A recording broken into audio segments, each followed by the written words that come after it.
সাহাবীদের আলাপ কেমন হতো, সাহাবীরা কি বিষয়ে আলাপ করতেন। দীর্ঘদিন কোন সাহাবী শাম সিরিয়া চলে গেছেন ব্যবসা বাণিজ্যের কেন্দ্রে, মসজিদে নববীতে দেখা যায় না। কেন দেখা যায় না? বিদেশে ব্যবসায় রয়েছে, দীর্ঘদিন পর সে ফিরেছে। বন্ধুর সঙ্গে দেখা, তোকে তো 1 বছর দেখতে পাইনি। বলে না 1 বছর তো নয়, মোটামুটি 8 মাস হলে হলো, এরকমই। চলো বাবা একটু নাস্তা পানি হলো। কেমন আছো বন্ধু, ছেলে মেয়ে কেমন আছে? আলহামদুলিল্লাহ। সব কথার কথা, লাখ কথার এক কথা, হাজার কথার এক কথা। শেষকালে তাদের কথা শুরু হয়ে গেল, ভাই ইমানের হালাত কি তুমি বলো। বলে আমার ইমান বড় দুর্বল হয়ে গেছে, রসুলের মজলিসে চোখের পানিতে কেঁদেছি, ব্যবসায় গিয়ে নামাজে আল্লাহ মনে পড়ছিল না, খালি ব্যবসার হিসাব মনে পড়ছিল। নিশ্চয়ই ইমান দুর্বল হয়েছে, ইমানকে মজবুত করতে হবে। বলে হবে তো তুমি আমাকে ইমান মজবুত করো, আর আমি তোমার ইমান মজবুতের সাক্ষী দিব। একজন সাহাবী বলতেন আল্লাহ আছে, তো আরেকজন বলতেন বেশাক আল্লাহ আছে। আরেকজন বলতেন জাহান্নাম আছে, বেশাক জাহান্নাম আছে, জাহান্নামের আগুন সত্য, জাহান্নাম সত্য। বিশ্বনবী বলেছেন জাহান্নাম সত্য, কিয়ামত হবে, হিসাব হবে, ফুলসেরাত আছে। একজন বলতেন নবীজির হাদিস, আর একজন সাক্ষী দিচ্ছেন বেশাক বেশাক, তুমি যা বলেছো সত্য। এদের এই আলাপের কারণে ধীর গতিতে তাদের হৃদয়ের ভিতরে ঈমান বাড়তে থেকেছে। আল্লাহ তাবারাক ওয়া তাআলা এর জন্য আমাদেরকে বলেছেন আল হাক্কু মুত্তাকাসুর। প্রকৃত পক্ষে এই সূরাটা ঈমানের জন্য, সূরা মালের জন্য নয়। আল্লাহ বলছেন মালের প্রাচুর্য তোদেরকে আমাকে ভুলিয়ে রেখেছে। হাত্তা জুরতুমুল মাকাবির, অতক্ষণ পর্যন্ত তোর ঘুম ভাঙবে না যতক্ষণ পর্যন্ত তোকে মুনকির নাকির না ঘুম পাড়া উঠাবে। তুই তো চলে যাবি কবরে, এমন ঘুম ঘুমাচ্ছ এখন তুমি। মালের প্রাচুর্য, পৃথিবীর ঐশ্বর্য তোমাকে গাফেল করে দিয়েছে আমার মতো রব থেকে। অতএব তোমার মাল তোমার যতক্ষণ না তুমি কবরে গেছো। কাল্লা সাওফা তা'লামুন সুম্মা কাল্লা সাওফা তা'লামুন, নিশ্চয়ই একদিন জানতে পারবে। আবার বলছি একদিন জানতে পারবে। কাল্লা লাউ তা'লামুনা ইলমাল ইয়াকিন, সেদিন তোরা জানবি, তোদের ইয়াকিন ফিরে আসবে, দৃঢ় বিশ্বাস হবে, ইলম বেড়ে যাবে, জ্ঞানের ভান্ডার তোদের বেড়ে যাবে জান্নাত জাহান্নামের। সেদিন কবরে এই জ্ঞানগুলো নিয়ে কোনো লাভ হবে না। ইলমাল ইয়াকিন, কাল্লা সাওফা তা'লামুন সুম্মা কাল্লা সাওফা তা'লামুন কাল্লা লাউ তা'লামুনা ইলমাল ইয়াকিন লাতারাবুন্নাল জাহিম, 2 চোখে তোরা তখন জাহান্নামকে দেখবি। সুম্মা লাতারাবুন্নাহা আইনাল ইয়াকিন, তোদের চোখ দেখবে, বিবেক তখন বিশ্বাস করে নেবে। সুম্মা লাতুসআলুন্না ইয়াওমাইদিন আনিন নাঈম, এমন একটা দিন আসবে আল্লাহর ক্ষুদ্রতম নিয়ামতের সেদিন তোরকে প্রশ্ন করা হবে। অতএব এই সূরাটা বলছে পৃথিবীর প্রাচুর্য, আল্লাহ জাহান্নাম, ফেরেশতা, কবর, হাসর থেকে তোকে গাফেল করে রেখে দিয়েছে। তোর হাত পা দেখে মনে হচ্ছে যেন আল্লাহ নাই। মুসলমানের বাচ্চা, তুমি মুসলমান ঘরেতে বাস করো, মসজিদের দরদ ব্যথা দেখাও, জালসায় 2-4 ঘন্টা বসে বসে শোনো, কিন্তু নামাজের কাতারে তোমাকে পাওয়া যায় না। প্রকৃত পক্ষে তোমার ভিতরে ঈমানের কোনো পাওয়ার নাই। আপনি ঘর যান, আপনারাও যান, আমি একাই চালাবো।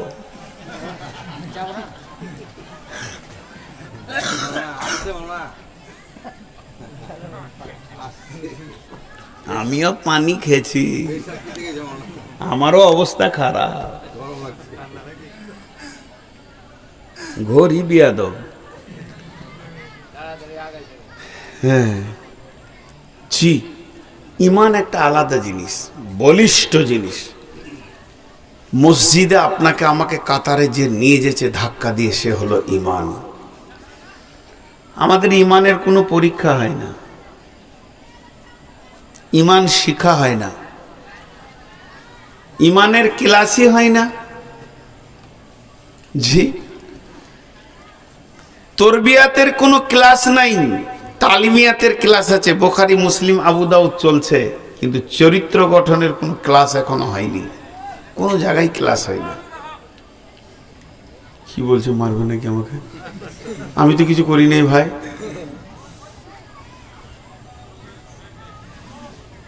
কি বলছে ওরা? ইন্না লিল্লাহি। নবীদেরকে আল্লাহ ঈমান শিখিয়েছেন, নবীদেরকে আল্লাহ ঈমান শিখিয়েছেন। জি, ঈমানের ট্রেনিং দিয়েছেন। 3-4টা নবী, 25 জন নবীর কথা কোরআনে এসছে। একটা নবীর কথা বলি, বিসমিল্লাহির রহমানির রহিম। আও কাল্লাযী মাররা আলা কারিয়াতিন ওয়া হিয়া খাবিয়াতুন আলা উরুশিহা ক্বালা আন্না ইউহয়ী হাযিহিল্লাহু বা'দা মাউতিহা فأماته الله 100 عام ثم بعثه قال كم لبثت قال لبثت يوما أو بعض يوم قال بل لبثت 100 عام فانظر إلى طعامك وشرابك لم يتسنى وانظر إلى حمارك ولنجعلك آية للناس انظر إلى العظام كيف ننسجها ثم نكسوها لحما فلما تبين له قال أعلم أن الله على كل شيء قدير। ক্লাস 1-এর ছেলে এখনো অ শিখেনি, খালি বর্ণ পরিচয় বইটা নিয়ে স্কুল যেছে, মাত্র 17 দিনের পরীক্ষা। তোকে ম্যাডাম ডাকছে পরীক্ষা লিবার কি, ওই এদিকে আয়। তুই ভাবছো হয়তো যে আমি MA পরীক্ষায় বসছি আর কি। ছোট ছেলে, কি বলবো, কি জিজ্ঞেস করবে। পা পরে এলো, তো বলছে একটা মুরগির কটা পা? বিজ্ঞানের পরীক্ষা লিখছে, বলছে 4টা। বলছে যা, তাতেও নম্বর পেয়ে গেছে 40-50। মুখটা তো খুলেছে, 3.5 বছরের শিশু গো। 4টা বলেছে, কি কম বলেছে নাকি বেশি বলেছে? তো নাম্বার কেন পাবে না? কিন্তু একটা MA-র ছেলে যদি ছাগলের 5টা বা বলে, তোকে কি নাম্বার দেবে বলেন? এটা MA-র ছেলে মাস্টার্স পড়ছে, ওকে বলছে ছাগলের কটা পা? তো বলছে 5টা। ওকে কি নাম্বার দেবেন? ওকে ধরে মেরে ফেলে দিতে হবে, অচল। তো নবীরা হলো অনেক বড় ঈমানের মানুষ, আর ওদের মুখ থেকে কি বের হচ্ছে জানেন? হযরতে উযাইর, তিনি একজন নবী। ঘোড়ার উপরে নয়, গাধার উপরে সওয়ার হয়ে তিনি সফর করছিলেন। কোরআন বলছে সূরা বাকারা, সফর করতে করতে সঙ্গে ছিল আঙ্গুরের রস আর ডমুর আর খেজুর, 2টা ফল আর একটা রস, জুস। আর গাধার উপরে সওয়ার হয়ে যেতে যেতে একটা পৌর গ্রাম কাকে বলে? ভবিষ্যতে গ্রাম ছিল, এখন কিন্তু আর গ্রাম নাই। তবে দেখে শুনে মনে হচ্ছে এখানে পুকুর, ওইখানে একটা ভাঙা ঘর, একটা ঘর আর একটা ঘরের উপরে পড়ে আছে। এই দিকটাতে ঘাস হয়ে গেছে, তাও মনে হচ্ছে একটা রাস্তা। এই দিকটা একটা দিঘি, ওইটা মনে হচ্ছে কার ঘর ছিল। জায়গাটা দেখে গ্রামের মতো মনে হচ্ছে। হযরত উযাইর ঘোড়াকে দাঁড় করিয়ে দিয়ে এমনি করে উৎসু চোখে দেখছে, সুবহানাল্লাহ, এত সুন্দর একটা গাঁ তো আর নাই, লোকও নাই, ছেলে নাই, বৃদ্ধ নাই, মহিলা নাই, নিশ্চুপ হয়ে রয়েছে। উযাইরের মুখ দিয়ে বের হয়ে গেল, আল্লাহ আপনি কি আবার গাঁ বানাতে পারবেন? ভুল বললে না ঠিক বললে? হ্যাঁ ভুল। একটা নবীর এই কথা, আমি পারবো না, তুই পারবি? রব্বুল আলামিন বলেন, আজরাইল চলো ওর জান কবজ করো। জান কবজ হলো, ফামাতাহুল্লাহু 100 আমিন। উযাইর ওখানে পড়ে গেল, মৃত ব্যক্তির মতো পড়ে রয়েছে। সুম্মা বাসাহু, আবার তার প্রাণ সঞ্চার করা হলো। হযরত উযাইর উঠে দাঁড়ালেন। আল্লাহ রাব্বুল আলামিন বলছেন, উযাইর কাম লাবিস্তা, কতদিন তুমি শুয়েছিলে বলো। হে উযাইর, তুমি কতদিন শুয়েছিলে বলো। উযাইর তখন বলছে, লাবিস্তু ইয়াওমান ওয়া বা'দা ইয়াওমিন। তাফসীর ইবনে কাসিরে লিখেছে, উযাইরকে যখন মারা হয় সময়টা ছিল সকাল, যখন জীবিত করা হয় সময়টা হচ্ছে বৈকাল। উযাইর মনে করছে সকালে ঘুমিয়েছিলাম, বিকালে উঠেছি, কিংবা একদিন ঘুমিয়েছি। আমার আল্লাহ উযাইরকে বলছেন, ক্বালা কাম লাবিস্তা, ক্বালা লাবিস্তু ইয়াওমান আও বা'দা ইয়াওমিন, ক্বালা বাল লাবিস্তা মিয়াতা আমিন। উযাইর রে, ক্যালেন্ডারটা হিসাব করে দেখ কত সালে তুই শুয়েছিস। আমি তোকে 100 বছর ঘুমিয়ে রেখেছি, একদিন নয়, দুদিন নয়, ওকে 100 বছর পর আমি জাগালাম। ফানজুর ইলা তুআমিকা ওয়া শারাবিকা লাম ইয়াতাসান্না। কই তোর সেই খাবারগুলো? দূরে গিয়ে দেখছে আঙ্গুর আর খেজুর যেমন কার তেমন আছে, আঙ্গুরের রসটাও সেই রকম সুন্দর হয়ে আছে, নষ্ট হয়নি। আমার আল্লাহ পারেন নাকি? সবই পারেন। এরপরে আমার আল্লাহ বলছেন, অঞ্জুরিলা হিমারিকা। উযাইর, তুমি তো গাধার উপরে সাওয়ার হয়ে এসেছিলে, কই তোমার সেই গাধাটা কই? তো চারিদিকে তাকিয়ে দেখছে গাধা তো নাই, বেঁধে রেখেছিলাম এই গাছে, সে গাধা কয়? কয়েকটা হাড্ডি পড়ে রয়েছে, এরকম ধরলে খস করে ছেড়ে দিয়েছে। আল্লাহ বলছে, তাকিয়ে থাক তুই, আমি ম্যাজিকটা লাগিয়ে দিই, ভেলকিটা লাগিয়ে দিই। আসমান থেকে একটা হাওয়া এলো, মুসিরাতের হাওয়া, ঠান্ডা সুন্দর শীতল হাওয়া ওই মাটিতে বইতে শুরু করেছে। আল্লাহর হুকুমে সমস্ত হাড্ডিগুলো মাটি থেকে বের হয়ে ফার্নিচার হয়ে গেল। সুম্মা নাকসুহা লাহমা, এবার আস্তে আস্তে মাংসর পেশিগুলো গাদাতে জড়িয়ে গেল।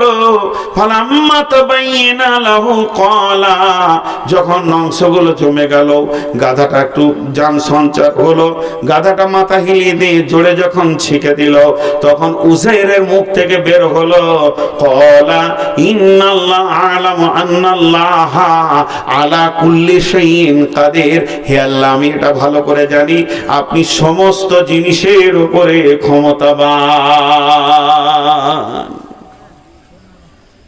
জি, আল্লাহ বলছে এতক্ষণে ট্রেনিং নেই, ইমান বাড়লো।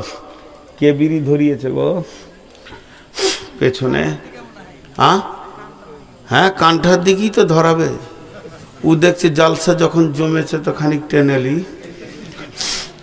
ওকে তো হায়া শরমই নাই।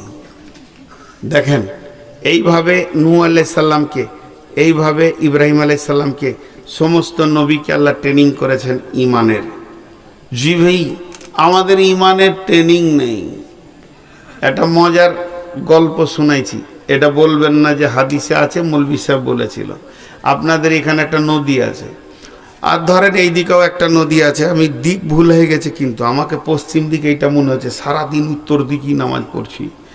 তো এই যে নদীটা বইছে, নদীটা এপার ওপার থই থই হয়ে আছে। এটা গল্প শোনাচ্ছি, এটা আমি আমার মন থেকে একটা উদাহরণ দিচ্ছি আর কি। এখন কোনো মৌলভী জালসাই বলেছে, কেউ যদি লাটা না পায় তো নিজের গামছাটাকে এরকম করে ঝাড়বে, আর শুকনা গামছা পানির ওপরে দিলে চট করে ডুবে না, দেখবেন। তো ওটা বিছিয়ে দেবে আর বলবে, বিসমিল্লাহির রহমানির রহিম, লা ইলাহা ইল্লা আনতা সুবহানাকা ইন্নী কুনতু মিনাজ জালিমিন, যে পা দিয়ে চেপে নেবে, ও পার হয়ে চলে যাবে, ওই পার আল্লাহ পার করে দিবে। এটা হাদিসে আছে, কথার কথা বলছি, ধরেন হাদিসে আছে, বুঝানোর জন্য বলছি। আবার এটাকে যদি মানে আপনাদের ধোঁয়াশা হয়, তা এটা গল্প দিচ্ছি, উদাহরণ দিচ্ছি, বলবেন না যে এটা হাদিসে আছে। উদাহরণ দিই, তো এক লোক জালসাই শুনে নিয়েছে, তো নদীর পাড়ে গিয়ে দেখছি তো নৌকা নাই, কেউ নাই, তো এবার ও পার হবে, বুঝছেন, পার হবে। আর সেই হাদিসে আছে। এখন ও বলছে, বিসমিল্লাহির রহমানির রহিম, গামছাটাকে বের করলে, লা ইলাহা ইল্লা আনতা সুবহানাকা ইন্নী কুনতু মিনাজ জালিমিন, ছেড়ে নদীর পানিতে দিয়েছে। এরপর কি করতে হবে? ওর কাজ কি? না, এরপর ওর কাজ কি? চড়ে নেবে, কথাটা বুঝতে পারছেন কিনা? এরপর আর কাজ হচ্ছে চড়ে নেবে, কিন্তু চড়ার আগে আপনি করে দেখছে, তার মানে আল্লাহকেও টেস্ট করছে পারবে কিনা পার করতে। আমাদের ইমানটা ওই হালাতের আছে আর কি। জি বন্ধুরা আমার, সাহাবীরা যত দীর্ঘ বিশ্বাস করেছেন তত পাকা ফল আল্লাহর কাছ থেকে পেয়েছেন। আল্লাহ রাব্বুল আলামিন বলেন, আমার প্রতি আমার বান্দা যেমন ধারণা রাখবে আমি তার সঙ্গে তেমন ব্যবহার করব। বহুত ঘটনা ঘটেছে জীবনে, 50টা বছর অতিবাহিত করেছি বন্ধু আমার। তাই প্রতিবাহিততে ভিতরে সমস্ত কিছু, অনেক জীবনে অনেক ঘটনা অনেক রকম দেখা গেছে। আল্লাহকে ধরলে সঙ্গে সঙ্গে আল্লাহ রিজাল্ট দেবেন, এমন ঘটনা আল্লাহ তাবারক ওয়া তাআলা পৃথিবীর বুকে মানুষের জীবনে ঘটিয়ে থাকে। আপনার আমার জীবনে আটে অনেকবার ধ্যানের সঙ্গে দেখবেন, এগুলো আল্লাহ ইমানকে বাড়ানোর এক একটা চান্স লাগায়। আল্লাহ তাবারক ওয়া তাআলা বলছেন, লাইসাল বিররা তুওয়াল্লু উজুহাকুম কিবালাল মাশরিকি ওয়াল মাগরিবি ওয়ালাকিন্নাল বিররা মান আমানা বিল্লাহি ওয়াল ইয়াউমিল আখিরি ওয়াল মালাইকাতি ওয়াল কিতাবি ওয়ান নাবিয়্যিন ওয়া আতাল মাল আলা হুব্বিহি যাবিল কুরবা ওয়াল ইয়াতামা ওয়াল মাসাকিন ওয়া ইবনাস সাবিলি ওয়াসাইলিনা ওয়া ফির রিকাব। একদম সত্য কথা বলবেন, মিথ্যা কথা বলবেন না। আল্লাহ শুনছেন। চারিদিকে মুসলমানদের যে অবস্থা হচ্ছে, কাটছে। ইউটিউবে আমি দেখলাম কয়েকটাকে কাটা। এই দৃশ্য দেখে ভয় লাগছে না সাহস লাগছে? সকলে বলেন একবার, ভয় লাগছে না সাহস লাগছে? ভয় লাগছে। এটা বেঈমানদের আচরণ। ঈদ আসলে ছেলেরা খুশি হয় কি হয় না বলেন? হয়। আর যুদ্ধ আসলে সাহাবীরা আনন্দ হতেন কি হতেন না? বরং রসুলকে বলতেন, রাসূলুল্লাহ আমাকে দেন, ফার্স্ট কমান্ডার আমাকে বানান। আল্লাহ রসুল দোয়া করেন যেন আমি শহীদ হতে পারি। তাহলে তারা মওতকে স্বাগতম দিয়েছে, আর এই যুগের মানুষ মওতকে ভয় করছে। এটা কেন? ইমানের কমির কারণে। ওই যে লোকগুলো কাটছে, ভাবছেন জাহান্নাম চলে গেছে। শহীদ, শহীদ, এরা শহীদের দরজা পাবে। শহীদের দরজা তো বন্ধ হয়নি।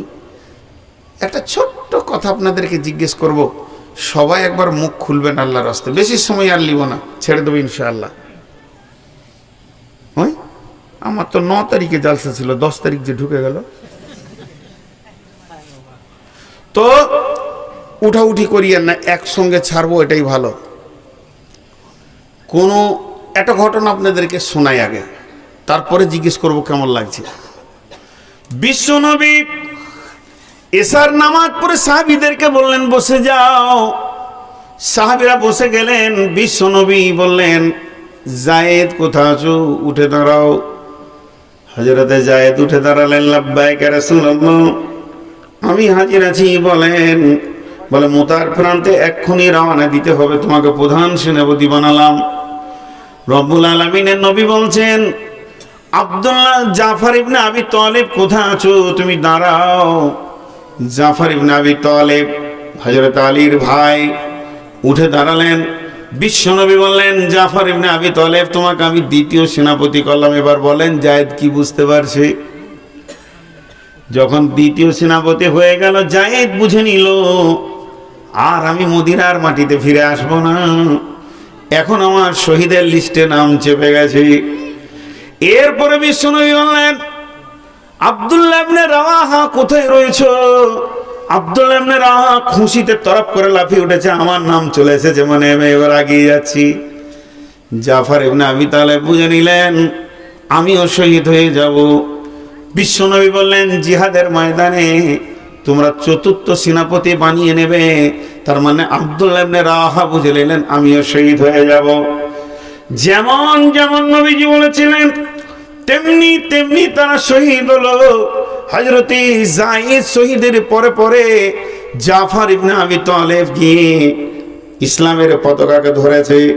ডান হাত কেটেছে, বাম হাতে ধরেছে, বাম হাতে কেটেছে, দুই পায়ে জড়িয়ে ধরেছে। পা দুটি বেঈমানেরা কেটে দিয়েছে, টুকরো টুকরো করে তাকে কাটা হয়েছে। হযরত আবু উবাদা বলেন, আমি লোক দেখি না, কিন্তু পতাকা উপরের দিকে উঠে রয়েছে দেখতে পাই। দূরে গিয়ে দেখি হযরতে জাফর ইবনে আবি তালেব ইসলামের পতাকাকে মর্যাদা সম্পন্ন করে রাখার জন্য দাঁত দিয়ে ধরে আছে। যেই পতাকাটা আমি ধরে নিলাম, জাফর ইবনে আবি তালেব বললেন, ভাই আমার নাকে জান্নাতের সেন্ট এসে গেছে, এখন আমি আল্লাহর পেয়ারা হয়ে বিদায় নিতে চলেছি। আমার বিদায় সালামটা বিশ্ব নবীর কাছে তুমি পৌঁছে দিও। তৃতীয় সেনাপতি আব্দুল্লাহ ইবনে রাওয়াহা এসে পতাকা নিয়ে এলেন। সেনাপতি কমান্ড্যান্ট সে কাজ শুরু করলেন। তিনিও পৃথিবীর বুক থেকে বিদায় নিলেন। আর আপনার কিনা উহুদের প্রান্তে যখন যাবেন, ৭২ জন শহীদকে দেখতে পাবেন। আল্লাহ হতভাগাকে ওই শহীদের কবর ৯ থেকে ১০ বার জিয়ারত করার তৌফিক দিয়েছেন। তিনবার জিয়ারত করেছি। বদরের প্রান্তে ১৩ জন জান্নাতি শুয়ে রয়েছে। বেঈমানরা তাদেরকে টুকরো টুকরো করে কেটে পৃথিবীর দুনিয়া থেকে সরিয়ে দিয়ে জান্নাতের ঘরে ভরে দিয়েছে। তাহলে এইগুলো হলো শহীদের মর্যাদা। আল্লাহর নবী বলছেন, শহীদরা কোনোদিন মরে না। কোরআন বলছে তাদেরকে প্রতিদিন রুজি দেওয়া হয়। পৃথিবীর জীবিত মানুষ যেমন খায়, তারা শহীদরাও প্রতিদিন খায়। তাদের আল্লাহর সঙ্গে কথোপকথন হয়। শহীদরা বলে আল্লাহকে, মাবুদ, শহীদের যে এত মর্যাদা যদি আগে জানতাম, আমি মরার পরে জানলাম। আল্লাহ তুমি আমরা কিছুই চাই না, জান্নাতের সমস্ত নিয়ামত থেকে বেরিয়ে যেতে চাইবে একমাত্র শহীদ। তারা বলবে, মাবুদ আমাদের জান আবার দেওয়া হোক, আমরা বারবার আপনার রাস্তায় শহীদ হব। শহীদের মর্যাদা কতটা! যখন কাউকে শহীদ করা হয়, আপনি চোখে দেখছেন ওকে কাটছে, চিল্লাইছে, কিন্তু জান্নাতের সেন্ট পেয়ে যাবে। আর ও রক্তটা যখন মাটিতে চেয়ে পড়ে যাবে, সমস্ত জীবনের গুনাহ মাফ হয়ে যাবে। আল্লাহর নবী বলছেন, শহীদের জানটা পিঁপড়ে কাটার মতো চাই। অতএব এগুলো ভয় করলে হবে না। আপনার আমার বুঝে আসুক চাই না আসুক, বিশ্ব নবী যা বলেছেন তা সত্য। ১ নম্বর হলো পিঁপড়ে কাটার মতো কষ্ট হয়।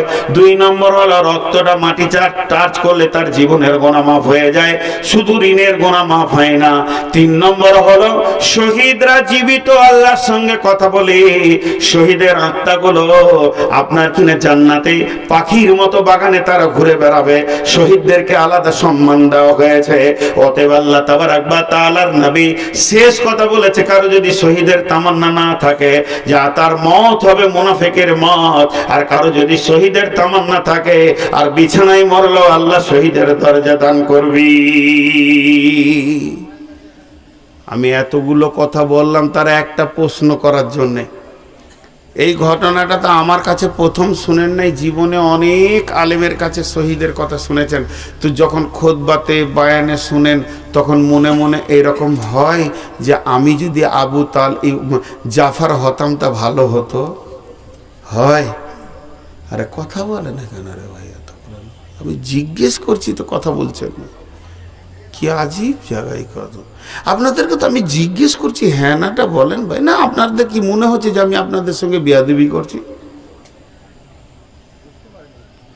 বুঝতে পারিনি? তাহলে আরেকবার বলছি, এই যে শহীদদের ঘটনাগুলো শুনলেন, শোনার সময় মনে হয় যে আমি সেই জামানায় থাকলে শহীদ হতাম। হয় কি হয় না? তো সেই জামানায় কি দরকার আছে? এই জামানায় শহীদ হন, একই তো মর্যাদা পাবেন। হাসছেন কেন? হাসির কথা তো লয় এটা। হ্যাঁ, এটা তো হাসির কথা আমি বলিনি। একই তো মর্যাদা পাবেন। নামাজ, ইসলামের 5 ওয়াক্ত নামাজ শুরু হয়েছে কখন থেকে? শাবে মেরাজ থেকে। নামাজ শেষ হবে কখন?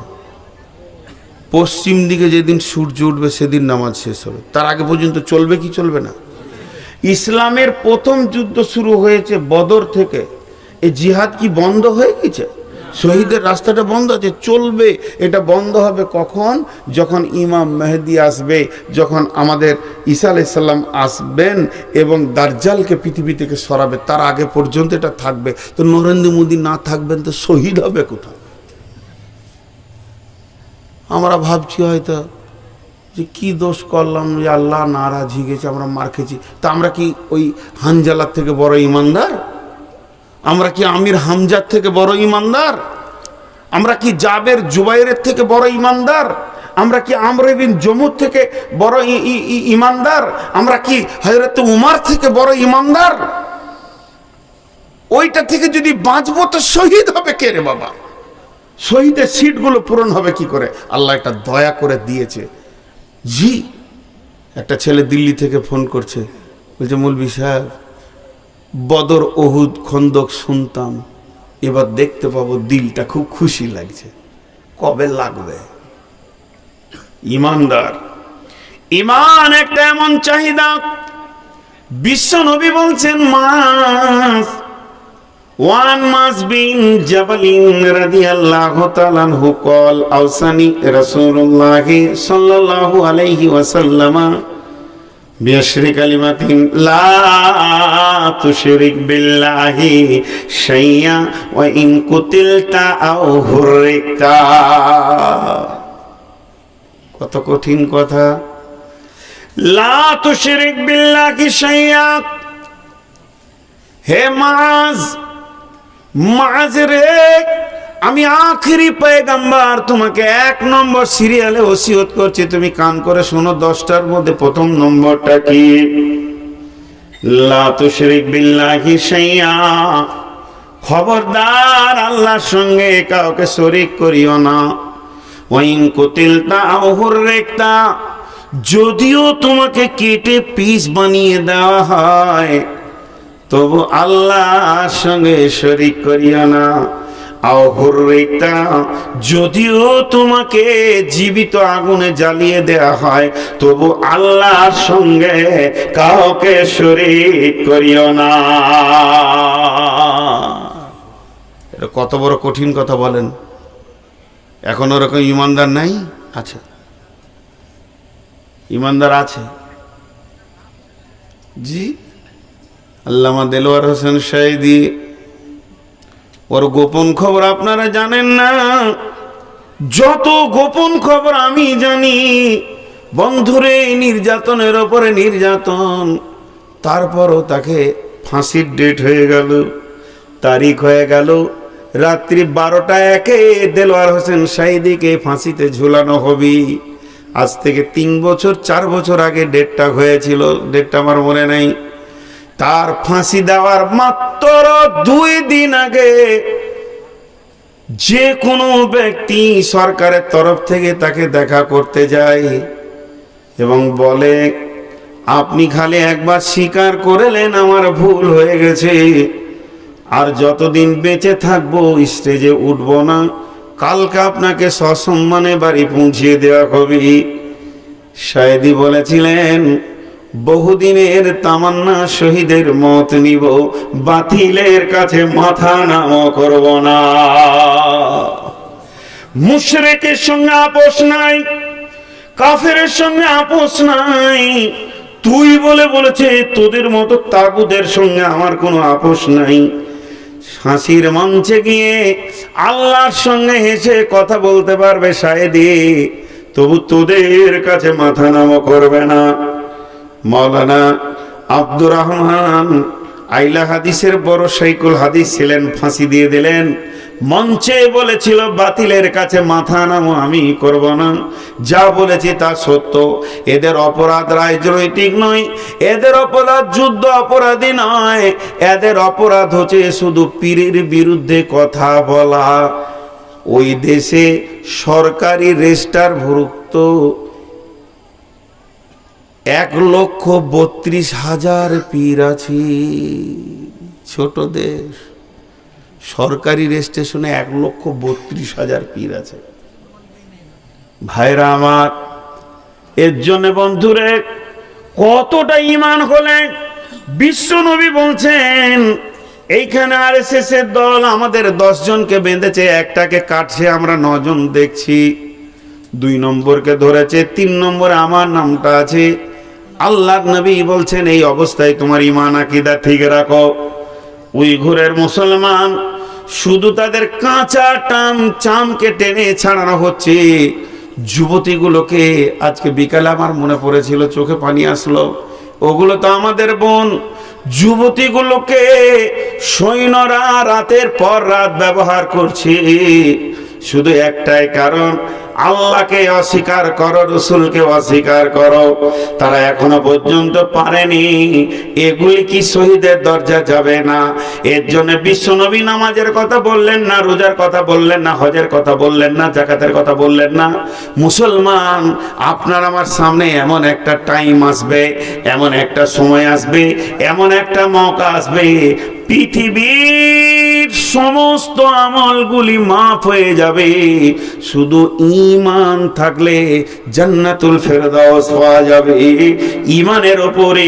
এর জন্য নবী বলছেন, ওইন কুতিলতা আও হুররিকতা, মাঝরে ঈমানের ক্ষমতাটাকে বাড়াও, এত বেশি বাড়াও যাতে করে ওই রকম ফাঁসির মঞ্চে গিয়ে তুমি হাসতে হাসতে আল্লাহর সঙ্গে মোলাকাত নিতে পারো। জি কি বলছে? ছেড়ে দেবার বেশি বলবে না, কত চালাবো? মাথা খারাপ, 3 বেশি না 12 বেশি? ও দিল ছোট বলি 3টে বলছে, আমার দিল কত গুর্দা বড়, 12টা পর্যন্ত চালাবো।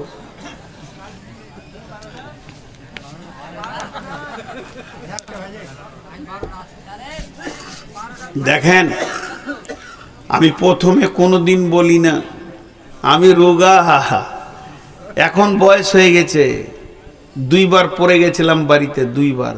আর গত 3 দিন আগে এখানে কোথাও এই আপনাদের পাশে পাশে কোথায় এসেছিলাম গো?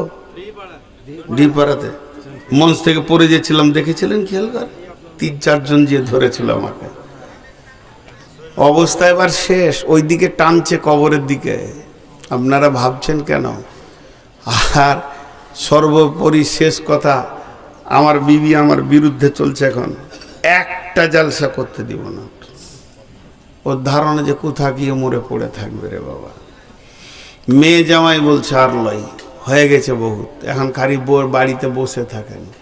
হাজি বসতে মন যাবে, এত লাফালাফিল। তো ওরা কাবু করে রেখেছে আমাকে। তো এই কটা দিন চালাই, তারপরে আগামী বছর কি হবে জানি না। রমজান মাসে আমার 100খানা জালসা বুকিং হয়ে যায়, এই বছর মাত্র 12খানা নিয়েছি, বেশি নিইনি। এটাই বলে দিলাম, আগামীতেও অল্প করব মনে করছি। তো মানুষ ছাড়ছে না, তো ঠিকই আছে। আমি যে কথা বলছি, শুধু আজকে একটা বিষয়ের উপর কথা বলছি, তা হলো ঈমান। ঈমানের একটা পাওয়ার আছে। দুধ ভালো জিনিস না খারাপ? আর পুকুরের পানি? কথা বলে না লোক। পুকুরের পানি গো হলো ভালো, তো দুধের মতো ভালো নাকি? হেডমাস্টারকে জামাই করবে, স্কুলে মাস্টারকে বিটি দিয়ে দেবেন, যে জামাই করবে না, মাথাটাকে এনে দিলে ওরও তো হাত পা আছে, তখন বলবে যে না ছেলে খারাপ। দুধ ভালো জিনিস, দুধের বিকল্প কিছু নাই। পুকুরের পানির তুলনামূলক কিছুই মূল্য নাই। যদি দুধকে এমনি করে ধরে বোতলে জালসা করি, আমি নূর মোহাম্মদ দুধ রে, তুই বড় দামি জিনিস, তোর মতো দামি জিনিস কিছু নাই। পৃথিবীর সমস্ত বিজ্ঞানী একমত, হে দুধ, তোর বিকল্প খাবার পৃথিবীতে কিছু আসে নাই। তোকে 1 ঘন্টা জালসা করলাম, খবরদার খারাপ জিনিসের সঙ্গে মিশবি না, পানির সাথে তুই মিশবি না। এই বলে ঢাকনাটাকে খুললাম, খুলে পুকুরের পানিতে ফেলে দিলাম। দুধ মিশবে কি মিশবে না? দুধ কার পাওয়া যাবে? পাওয়া যাবে না। তাহলে ছেড়ে দেন, ওই দুধটাকে জালসা করতে হবে না, দুধটাকে জমিয়ে দেন, ওটাকে মাখন তৈরি করেন, মথনে দিয়ে মন্থন করে করে করে করে করে করে করে করে একটা গোল বলের মতো ওর থেকে মাখন বেরিয়ে আসবে। এটাকে ঘি বানাবেন, মাখনটাকে বলের মতো করেন, আর জালসা করতে হবে না। সমুদ্রের পানিতে ফেলে দেন, আর মিশবে না। তো মুসলমান ইমানদার ওই রকম। আমাদের ইমান হলো দুধের মতো। হিন্দুর সঙ্গে চামারের সঙ্গে পৃথিবীর যত লোক আছে, ইমান বেঈমান গোলতাল আমরা মিশে গেছি। আমরা চায়ের দোকানে বসে বসে ইমান হারিয়ে দিয়েছি, রাজনৈতিক ময়দানে গিয়ে পাকা বেঈমান, চোর, লম্পট, দাগাবাজ হয়ে গেছি, সুদারক হয়ে গেছি। যখন ইমানের ওপরে মেহনত চলবে, বিশ্ব নবী যেমন সাহাবীদের ওপরে মেহনত করতেন, ওই রকম মেহনত করে করে ইমানটা যখন মাখন হয়ে যাবে, এই ব্যক্তিটাকে কেটে পিস করে দিলেও কোন রকমে আল্লাহ ছাড়া কারো কাছে মাথা নামও করবে না। ইমানের মেহনত নাই। তাহলে বিশ্ব নবী কেমন করে ইমানের ট্রেনিং করাতেন? আল্লাহ নবী একদিন হারিস রাদিয়াল্লাহু তাআলা আনহুকে ডাকছেন, বলছে হারিস এদিকে এসো। হারিস তাল এসো। হযরত হারিস আসলেন।